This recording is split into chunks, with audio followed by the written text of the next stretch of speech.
70 years ago, something special started. Formula One. Man and machine in perfect unison. Pushing each other to their limits. Supported by teams, aiming for that top step. The name of the game is winning. Seeking perfection. The road hasn't always been smooth. We've marveled at great moments. Had smiles brought to our faces. Cried with our heroes. Witnessed incredible bravery and terrible sadness. Moments never to be forgotten. For 70 years, this has been their Everest.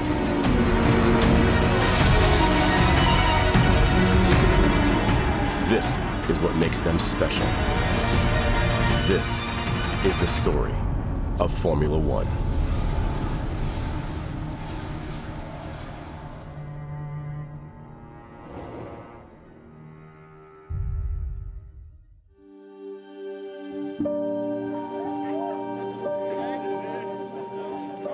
Good fun. We will have good fun from now on. Maybe we fight outside the car. No, I think it's gonna get more and more exciting, the championship. Is it possible to be equal in the championship? No. Can only be one winner. Anyway.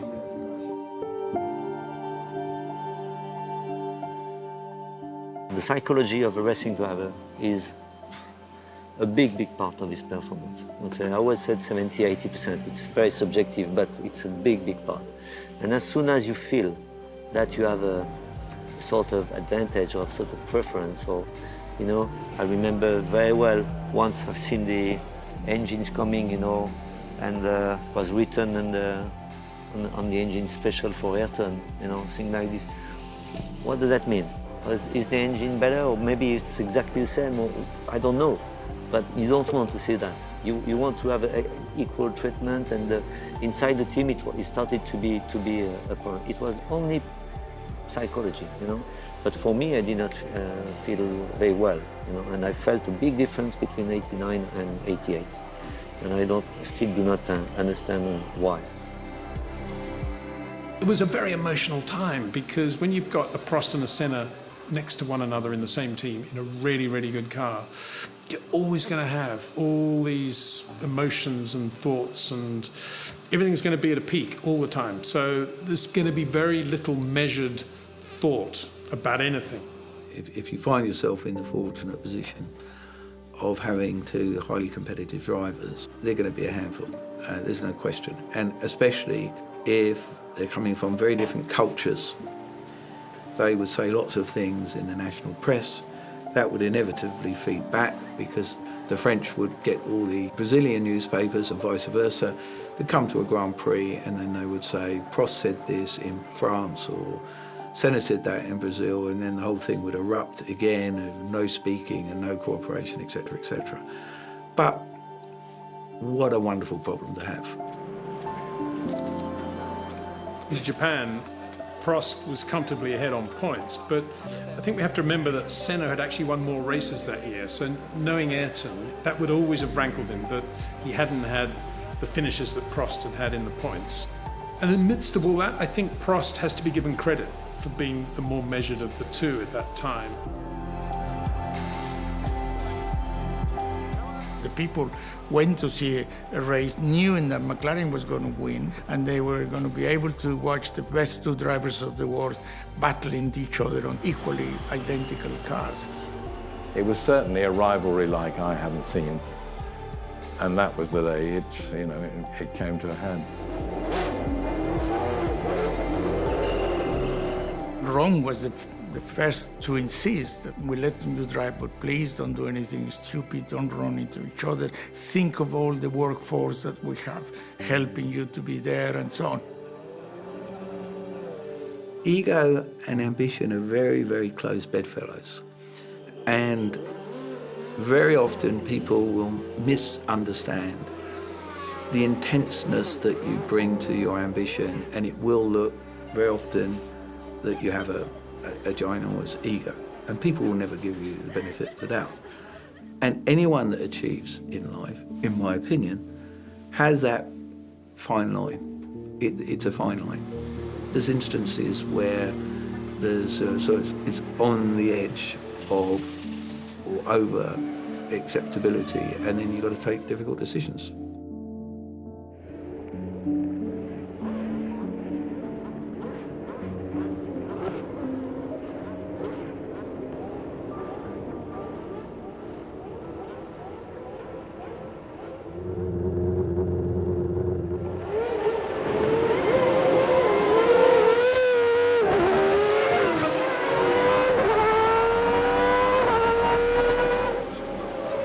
Prost, who took the lead at the start against all expectations, for the first 10, 15 laps, kind of disappeared into the distance. And I'm sure at that stage Senna must have been in shock. I really had a perfect car.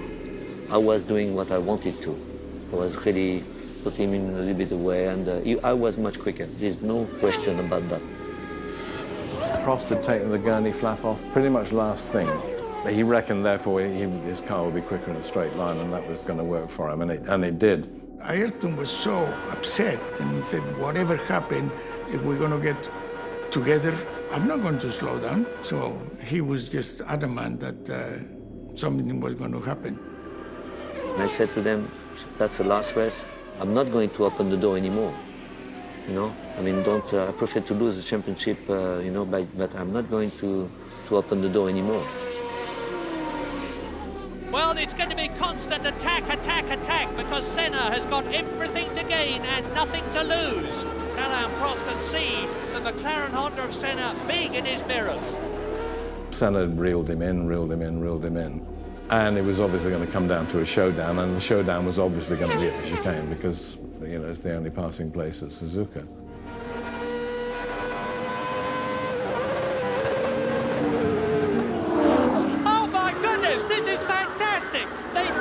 This is what we were fearing might happen during the race. And that means to say that Prost has won the World Championship.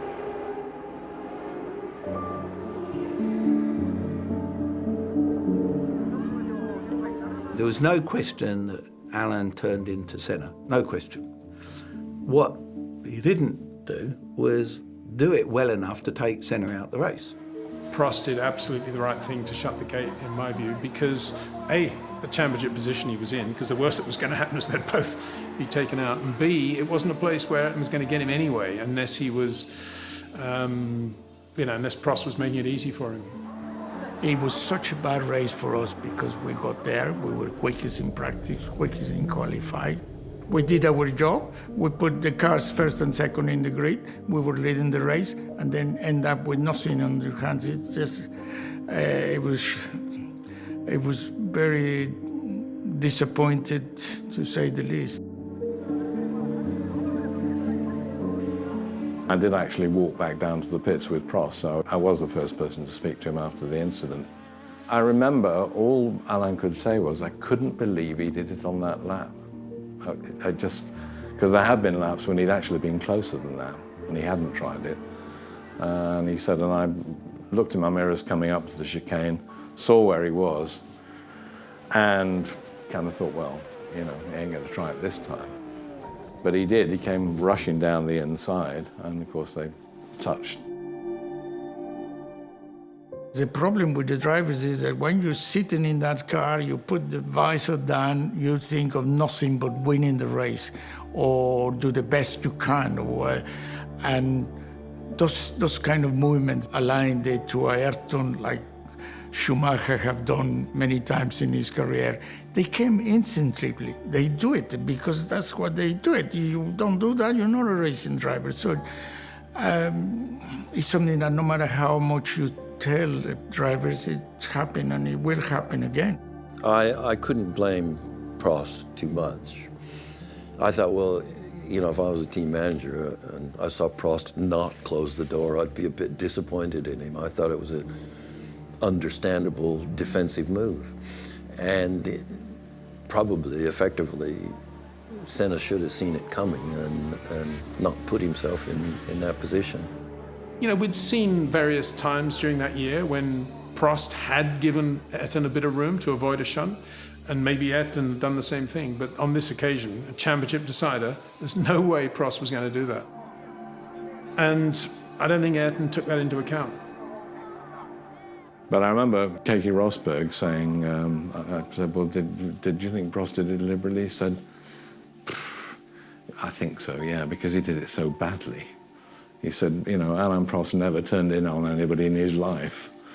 When he did do it, he said, you know, everybody thought, you know, it wasn't subtle, it was obvious. Be that as it may, Mario Andretti's point was the right one, that if Prost hadn't been there, Senna would never have made that corner on that line at that speed. He would just have gone straight on into the escape road. Everybody would think what they want to, you know, even run. But he was going so fast behind that, I mean, I did not see him. I was looking at the mirror. He was quite far. And then when I turned and I looked at him, I could not believe that he was there. But obviously, I didn't change, and I didn't do another turn. I didn't change.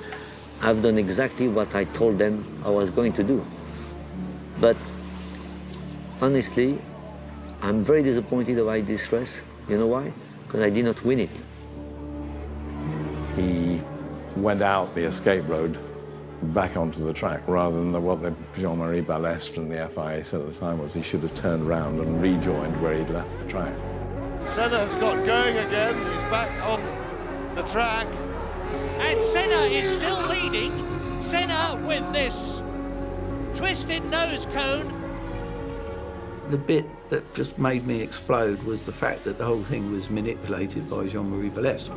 So Senna came back onto the circuit and basically, brackets, did not enter the circuit at the point of exit. They deemed that he should have turned round, driven against the traffic, and entered at the point of where he exited. I was in that race, but as always, when you've got your crash helmet on, you're driving your own car, you don't notice a whole lot about what's going on around you unless you gain some positions. Ayrton had his brain engaged fully in Suzuka 1989. Instead of thinking, I'm out of the race, he's like, how do I get back in this race? Get the marshals to push me. Get me back in this somehow. He did a lap with the nose hang off, came into the pits, we changed the nose on the car, and he went out, called up everybody and won the race. Ayrton Senna wins in Japan. Is there going to be a steward's inquiry? Alain Prost will have one if he can. Irrespective of all the evidence that we presented at the Suzuka and afterwards in the appeal, Balestre was just saying, there is no way, Alain, no way that I'm going to let Senna win that race. That was the bit that I was upset about. The accident, look, they're competitive. A sense of injustice just drove into me. And, you know, it was just so unjust. But it's not unusual in Formula 1. Things like that happen. You know, the problem with Ayrton, he can't accept that, he can't accept not to win, and he can't accept that somebody resists by an overtaking maneuver. And a lot of times, if you remember last year and this year, I opened the door. And if I did not open the door, we would have crashed like this. And I said before the race, if that happened, I don't open the door anymore. The way he drives is very good. I must say, he's absolutely unbelievable quick. But for me, I mean, it's driving too hard. I mean, you know, it's and if you have two drivers like this in Formula 1, then you have accident every race. Ayrton was very, very strong in his head, very, very strong, unbelievable. But then we started something that we could not control, and until the point where if you go to 1990, 1 year after, you can see that he did not forget, but he had his strong idea, and that was absolutely not objective, not objective.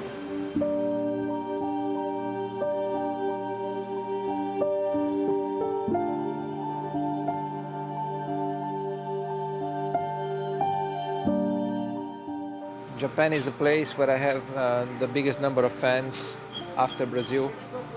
and it's a special atmosphere here, and championships have been decided here over the past few years, and hopefully another one will be decided here. In our business, the pressure, the stress is high, the demand is high, and your mental conditions are fundamental for you to maintain equilibrium, particularly at critical moments. 12 months later, by now Prost was at Ferrari, and Ayrton just had him in his sights. It's kind of ironic that a year after what happened at Suzuka in '89, it came to Suzuka again with Senna and Prost, championship contenders. It may not be necessary to win the race myself, to win the championship. So if I cannot win, I hope Gerhard can win the race for the team. And hopefully I can have just the result that it takes for the championship. If you carry on to the next year, Senna was aggrieved because of the cars starting on which side of the track.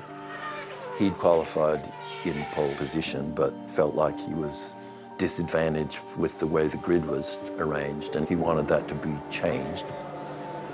Before we even started practice, I went to the stewards. I told them pole position was on the wrong side of the circuit, and pole position has much less traction, and no matter whoever is on pole will not reach the first corner first. And please change it over before practice.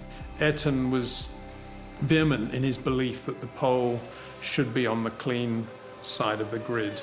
And obviously that meant the French driver being on the dirty side of the grid. Senna felt like they were targeting him or whatever, you know, blessed French, Prost French, and all that sort of thing. I think the stewards agreed that they should swap it around. Balestre actually overruled that, and Ayrton took that as a personal thing, and it kind of ignited then the whole Prost-Senna dynamic in his mind.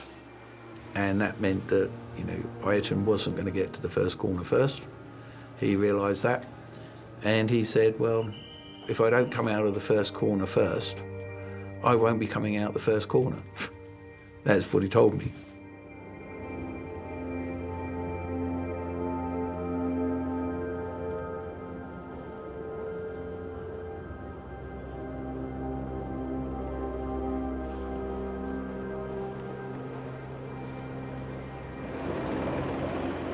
Go!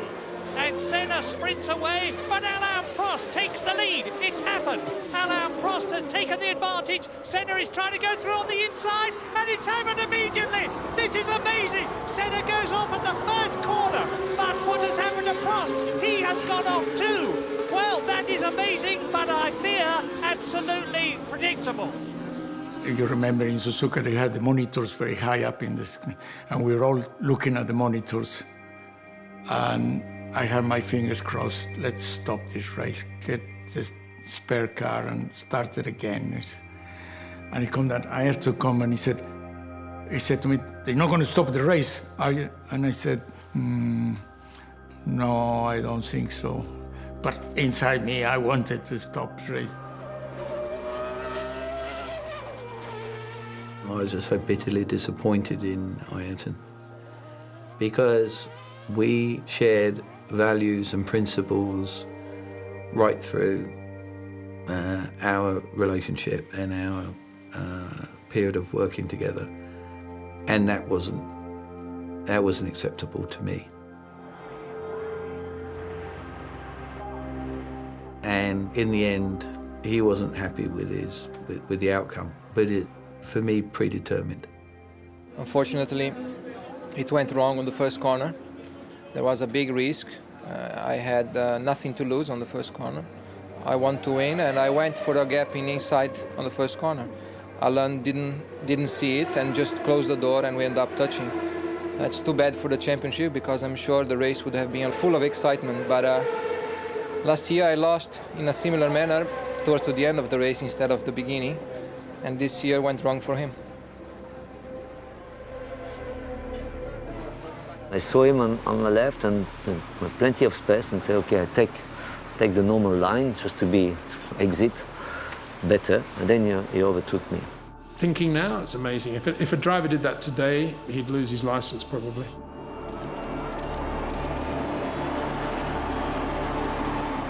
Ayrton on the first corner just simply took him out. And then subsequently admitted quite a while later that yes, he had done it deliberately, and it was, you know, what he considered to be retribution.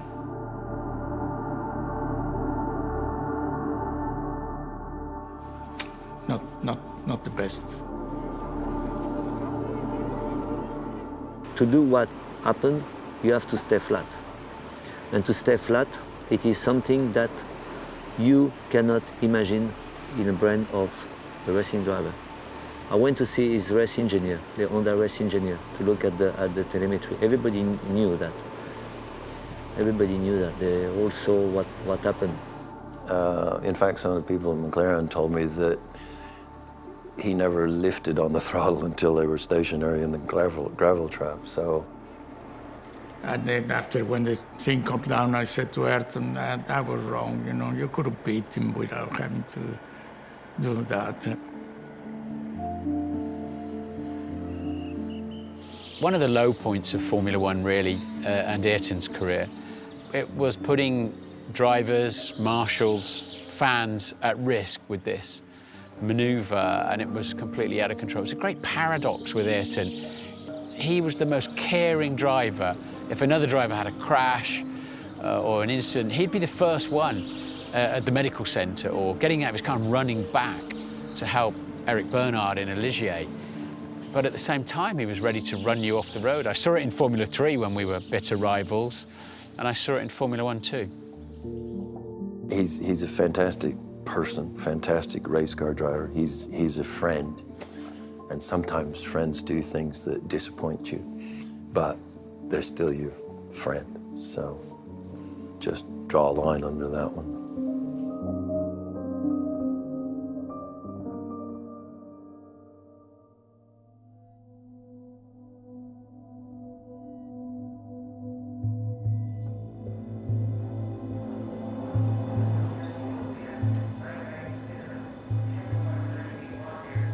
It had been a really tough, emotional year. We'd lost Ayrton, we'd lost Roland Ratzenberger, and we all wanted that season to end.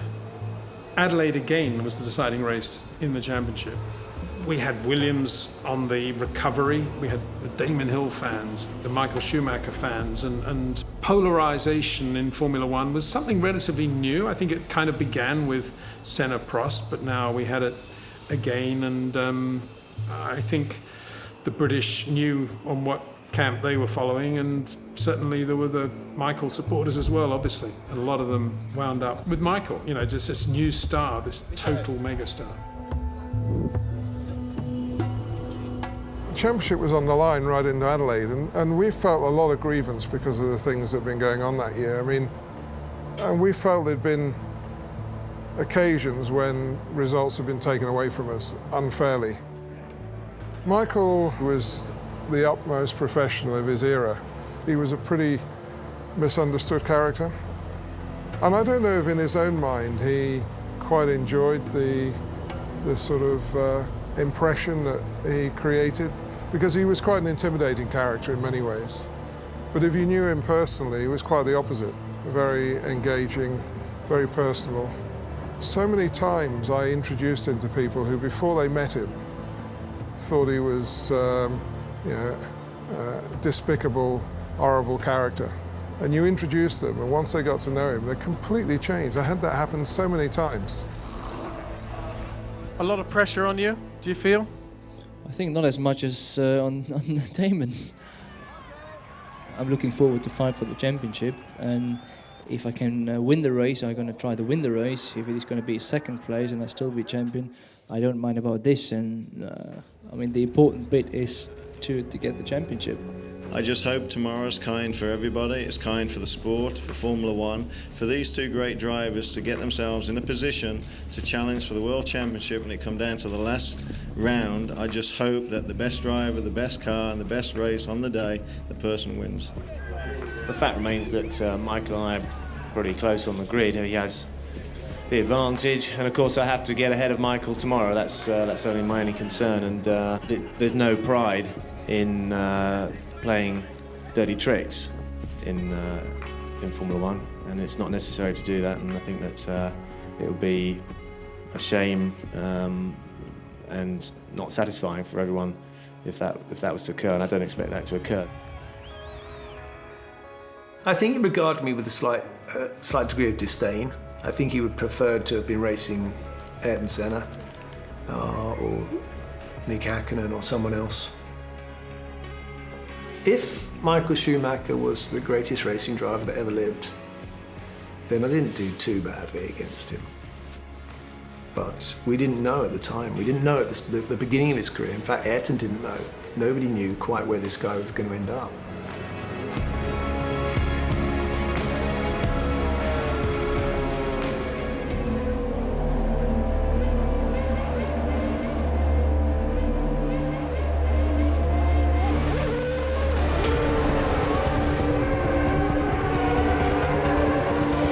In the race start, of course, Michael took off, but Damon was just great. He hunted him down, and he proved that he was the guy on the day who was going to win that championship, and he looked to be all over Michael. The only way then that it was going to go wrong would be if it ended in tears and they clashed, and that was exactly what happened.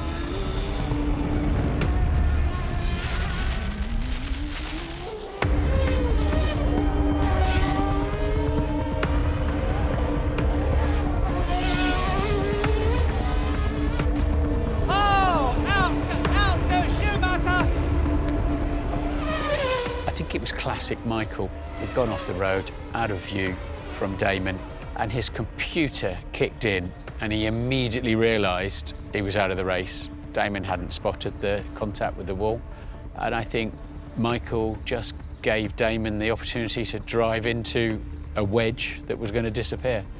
Championship done.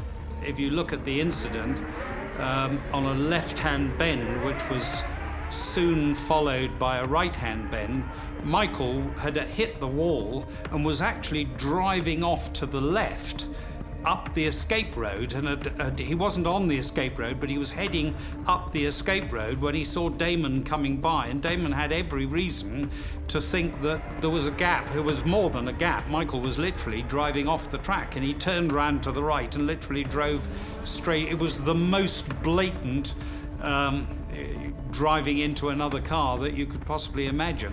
And sadly, one of the legs of the front wishbone failed, so there's no way Damon could carry on. I mean, Michael had gone off and come back on the track. We can't be sure how damaged his car may have been, but he blocked Damon. You know, from Damon's perspective, if he'd hung on a second, he would have got past quite easily, but he went for a gap that Michael could defend, and that's what happened. I think the way that karters approach their championships and approach racing was a surprise to me, which is why I went for the move and wasn't expecting what was going to happen. If I'd done more karting, I probably would have looked at this situation differently.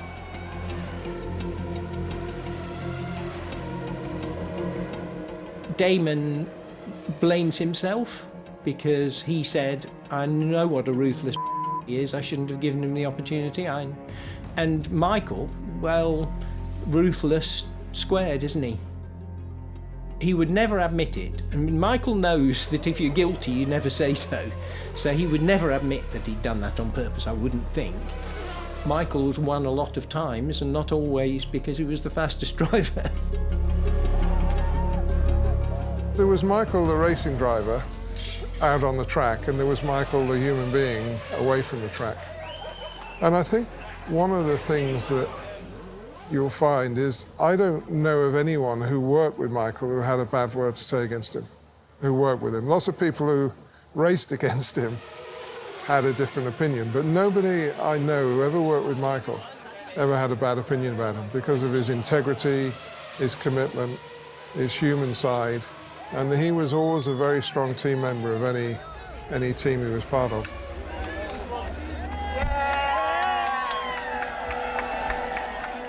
I have to watch the pictures to see what really went on, because it's difficult to. It went really all in about a second, and suddenly I was up in the air. And I saw him when I was just up in the air. We touched in this moment. I saw him on my side, and then we touched already. Michael put up a pretty robust defence of his position. Let's put it that way. And I didn't want to win the championship that way, but having experienced everything that went on that year, I thought it was poetic justice.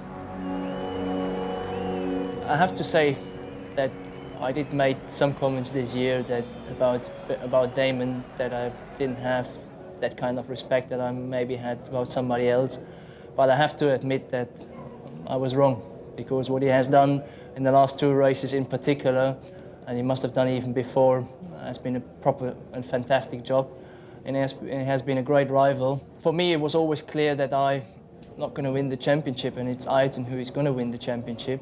But he hasn't been there for the last races, and I'd like to take this championship and give it to him, because he is the driver who should have earned it. He had the best car, he was the best driver, and that's my feelings about him. It was difficult at the time to show my feelings, because I'm not somebody who likes to show the feelings to the outside, but I always thought about it, and it's the right time now to give something which I achieved, which he should have achieved, to give it to him.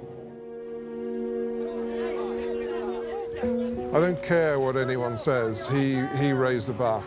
He was a naturally athletic person, but he took that side of things to a new level. And the devotion to being part of the team was at a different level than anything I'd ever seen before. You know, he would be the last one out of the paddock at night. You know, he would always want to be the one testing the car. You know, I can remember Maranello days, I'd ring him up and say, Michael, you know, we've got something we really want to check out tomorrow. He said, what time do you want me there? There was never a doubt. He was totally devoted to it, and it's a tragedy what's happened, but he's a lovely human being. I mean, the work he did away from motor racing, which he always kept quiet about, and he's a lovely guy.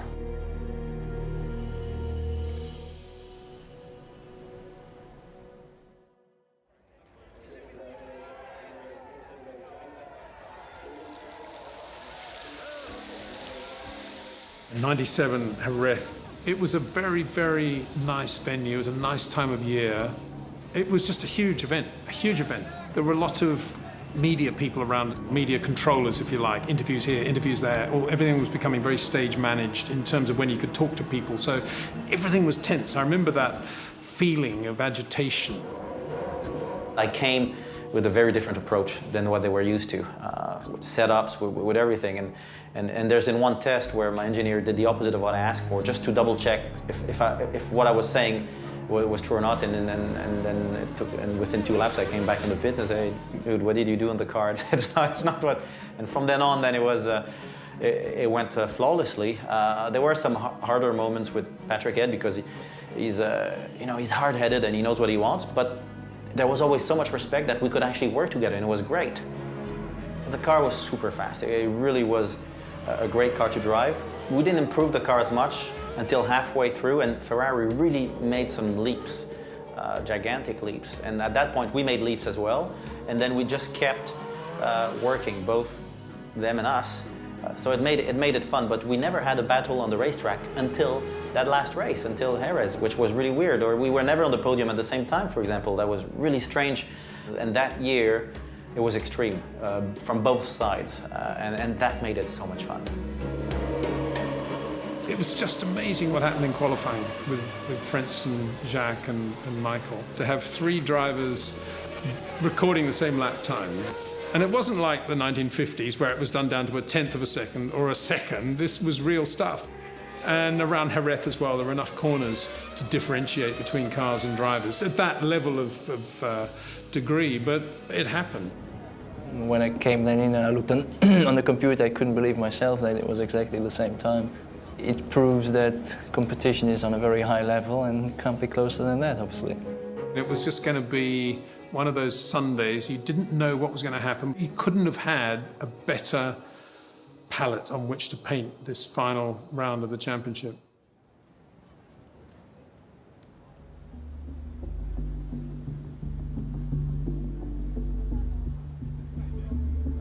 You know, if Schumacher finishes in front of Villeneuve, he will be champion, and if Villeneuve in front of Schumacher, he will be champion.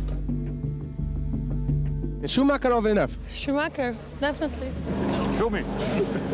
Villeneuve. Everybody wanted to see you and Villeneuve in the front row.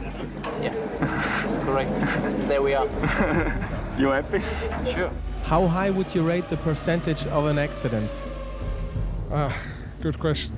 I think even the rest want to see a straight fight between Jack and myself, and that's what I want to see. I mean, I want to win the race, and I want to win that way the championship, and not by any kind of accident or whatever. That's not my target.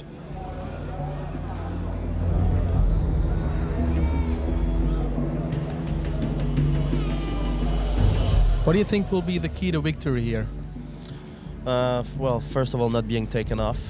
That will be very important. And then just being fast, being quicker than Michael, that's all. Oh, I'd say he's in pretty punchy shape. He's confident. And Michael was 1 point ahead of Jack. Michael was, you know, fantastic driver, had a fantastic career, but there was that side to him which wasn't quite the sportsman.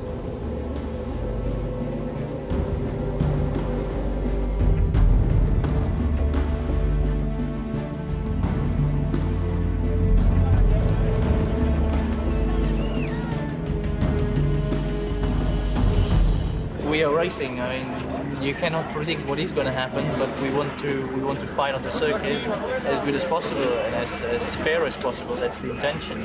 When you want to win a championship, it takes more than just driving fast.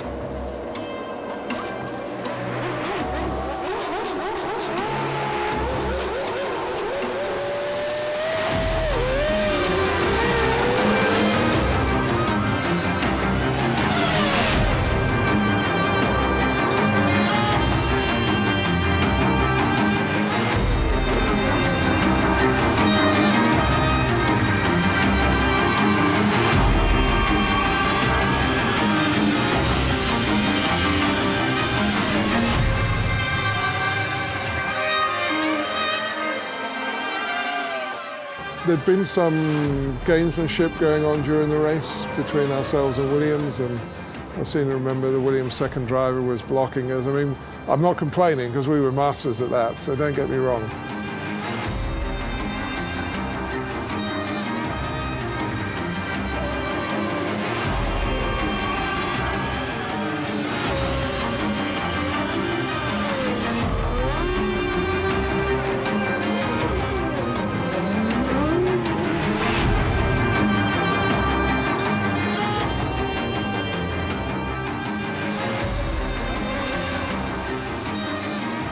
Jacques Villeneuve, Michael, last Grand Prix in Jerez, they had a massive fight. You know, Michael has to win. The last thing Michael wanted to see was a closing gap, the gap behind getting smaller and smaller with Jacques catching him. And Jacques in a position to catch him under brakes.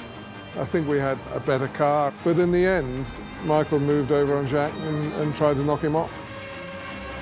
He's putting the car where it should be, and Michael just shuts the door on him.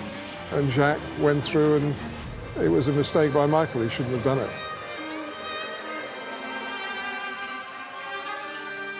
Michael went off. Jacques was able to continue, but I think Jacques understood that way. There's no point to push anymore, and I think he was not sure anymore if the car was okay because they touched. That was, you know, a bit cynical looking at it, as had been the end of the championship at '94 with Damon in Adelaide. And quite clearly, Michael, when Jack challenged him at Jerez, Michael decided to take him out.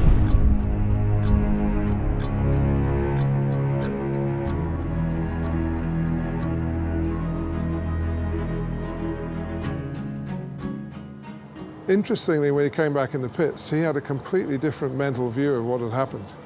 And it wasn't until he saw the TV he realized what had really happened.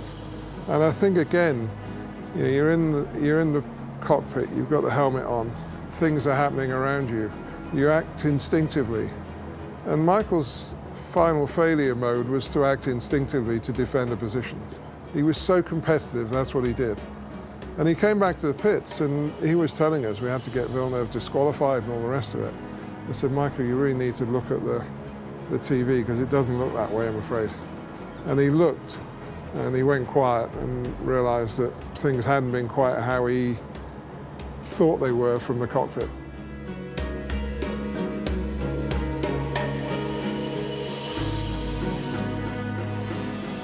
Jacques was in truth very lucky because that impact on the car broke the battery mounting on which the car depended. Very small battery. And when the car finished, we found that it was hanging by its electrical wires. The bracket that mounted it was completely broken. Very close behind Jacques was Harkinen and Coulthard.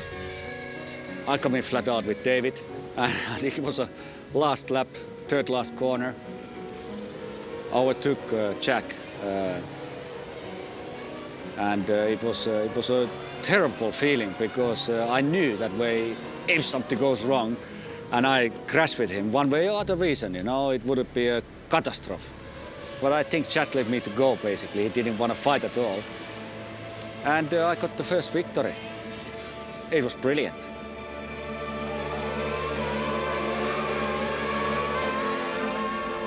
I was filled with anger after that race because Ron Dennis had come along to Frank and said to him, look, if Jacques in a position to win the championship, will you let us win the race? For Mika Happen and for McLaren, that was a fantastic day. Yeah, it's quite good, really. I think a clean race. Why Ron felt that he needed to ask a favour of Frank, or why Frank felt that he needed to give McLaren a favour.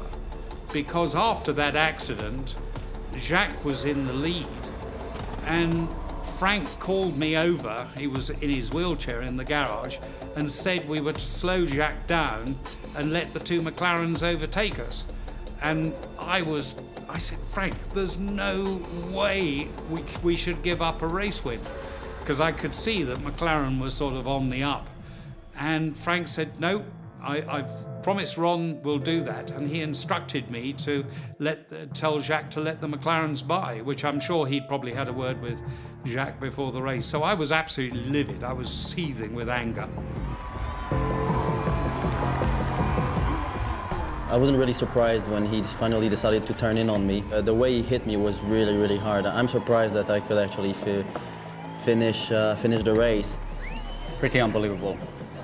I think the whole race was interesting from start to finish. From a team point of view, delighted that we've had a 1-2. I think we had a little bit of help from Jack in the end, and Jack led him through at the chicane. I braked on the maximum, and he braked even later, which, as I said, with this braking point, I wouldn't have made the corner, and he wouldn't have made the corner. You know, I couldn't go more on the inside. I was actually on the grass. So, you know, either Michael had his eyes closed or somehow his hands slid on the steering or something. I'm quite honest, I probably would have done the same. That's about racing. It was interesting that Michael spent a lot of time with Jacques in the motorhome, and they were together hanging out, and Michael was very relaxed and very on top of his life and what would happen that day.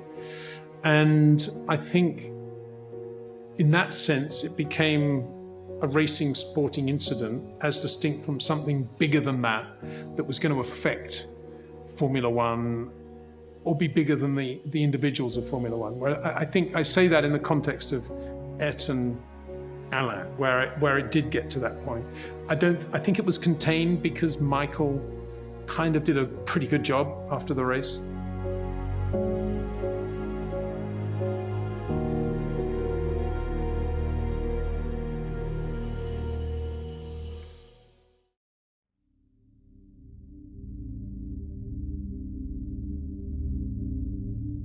We fly into Spa and we're greeted with the usual Spa weather. It was atrocious conditions. I mean, it really was shocking. Spa is often a pretty challenging track because of the weather. You know, it can be raining on one half of the track and dry on the other. I love it, actually. I love Spa. And Michael used to love Spa. You know, it was where he started his Formula 1 career.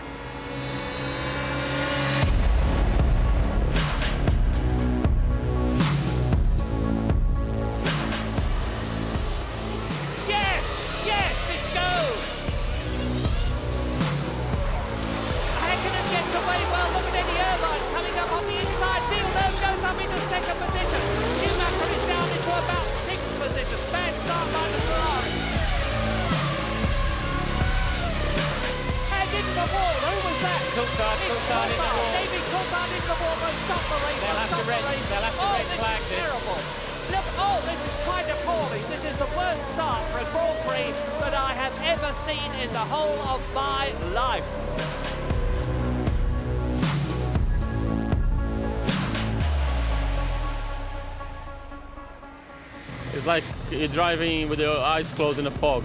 You just couldn't see anything. I couldn't see 2 meters ahead of my car.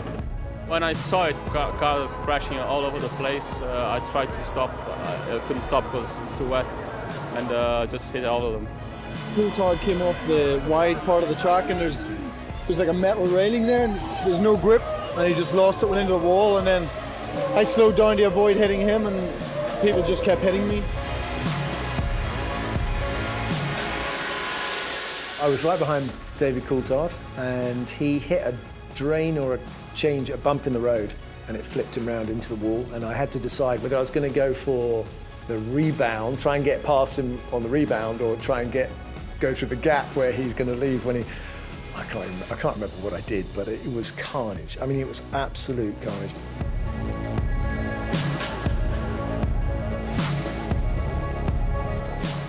I was so careful, I was so concentrated to escape from other cars, and I was just lucky. Yeah? I hadn't made a good start, so it was a good thing we had a restart. But it was an hour after I was sitting in the car, so basically I was dying for a pee, but I didn't want to get out. I just sat in the car for a whole hour. I was freezing. When you start a race in the lead in the wet, you look in your mirrors and all you can see is spray. So the people behind can't see, but you can't see who's behind you either. So all I knew was I was going off like a cat out of hell and trying to get as much of a gap as I could on the opening laps, and I had no idea what was happening behind me. Well, of course, driving in those perilous conditions, it's a strange mixture of being terrified and at the same time exhilarated. And I think those two things combine to make you focus and concentrate in a way that you wouldn't ordinarily do. Is what racing drivers really love doing. I like driving in the wet. I like the car moving. I like to be able to feel it sliding around and looking for the traction. Michael was just superlative in the wet. He was on a different planet to everyone else. He was dominating the race completely.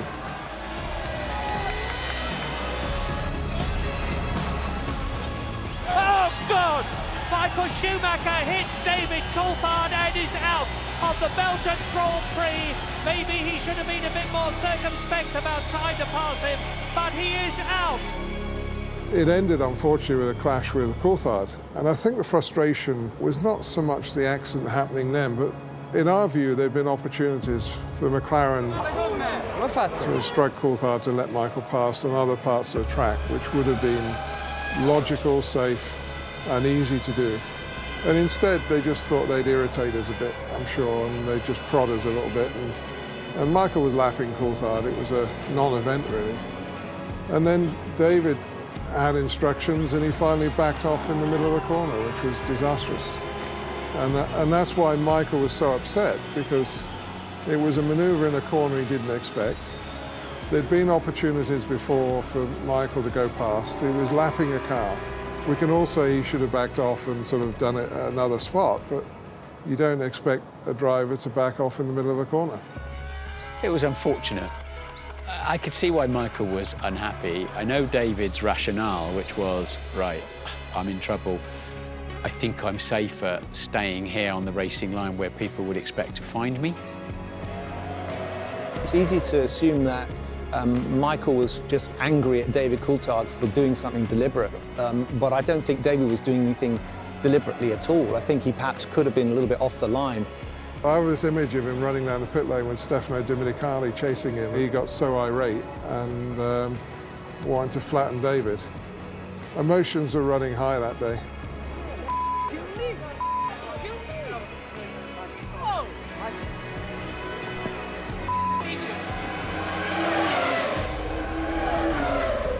I went to him and asked him whether he wanted to kill me, because that is a very, very dangerous maneuver. It has been done, and as experienced as David is, he should know that running in this condition, you should never lift on the straight without giving any kind of chance for the driver behind to see that.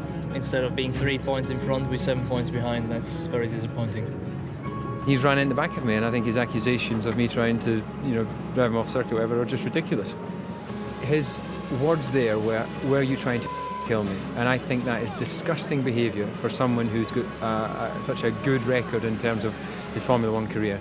To drop into such an animalistic type aggression is mind-boggling. If Michael wants to discuss with me man-to-man the incident, then I'm more than happy to discuss it, and I sympathise with the fact that he's lost his 10 points, and that was not his intention, of course, and it wasn't my intention. But to have this sort of outburst is very worrying for everyone on the circuit. And he's made the mistake, not me. I was David's manager. So when I was commentating and saw Michael trying to punch him, I was probably thinking, don't damage my client. I don't know who'd have won that fight if they'd have got going. It would have been quite a good fight to watch, actually.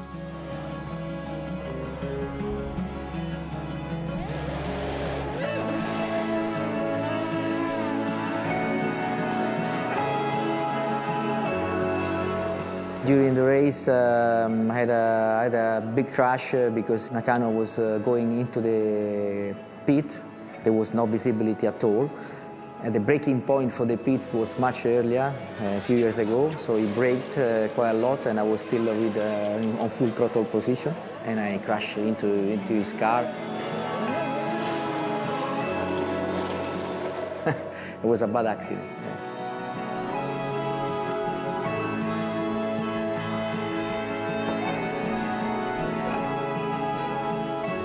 Michael is out. Michael is out. You're leading the race. You're leading the race. Michael is out. Not having been able to command a team before in my life, I thought now's the time to try and ask Eddie Jordan if he didn't mind, please, just having a word with the guy behind me, who happened to be my teammate, to make sure that he didn't do anything stupid and that would lead to neither of us finishing when we could both have a 1-2.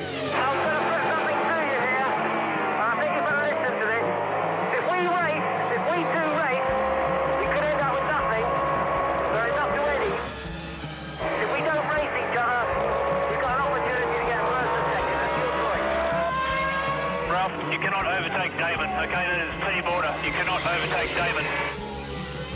You heard me before, didn't you, Ralph, about overtaking Damon? You heard that, didn't you? Ralph, acknowledge. Yes, Sam. Eddie came back with, OK, he's going to stay second place and stuff. I just thought, he's not going to obey team orders, forget it. I legged it, and he couldn't catch me, and Ralph had to stay ahead of John Lacey anyway, so I think we were all going flat out. And Damon Hill wins in Belgium. Fantastic! We got a 1-2. Eddie was ecstatic, the team were ecstatic. All the people who had come from the factory went away having watched their team win the race. Nobody expected a Jordan to win a Grand Prix. It was one of my most satisfying victories, if not the most satisfying victory, actually, in some ways, because it was so difficult.